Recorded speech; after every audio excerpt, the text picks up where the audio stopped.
First, let's begin with some questions. Can you digest dairy products such as milk or cheese? Do you know anyone with blue eyes?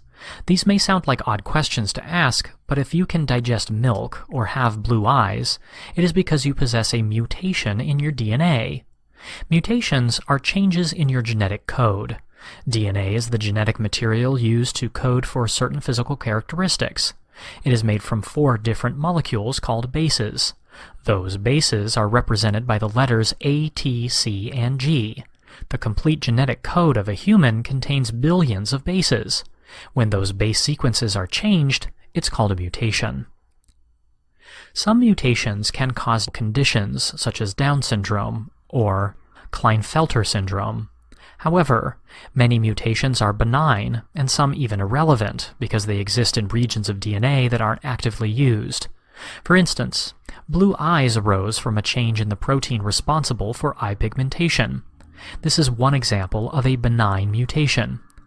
Occasionally, though, a mutation will occur that provides the individual with an advantage, and is actually beneficial. Let's take a closer look at some examples. Beneficial mutations can be found throughout the natural world.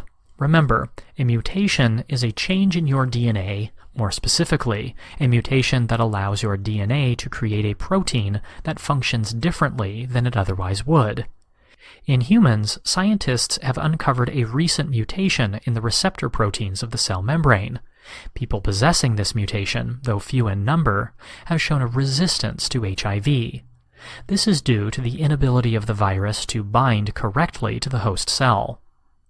Another example of beneficial mutation in humans is our rich color vision. Humans have trichromatic vision, meaning we can discriminate between 3 colors, red, green, and blue. Many animals have dichromatic or monochromatic vision and lack the ability to perceive all the colors we can.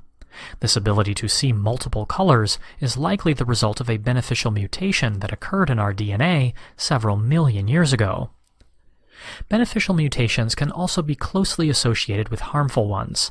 Take, for example, sickle cell disease,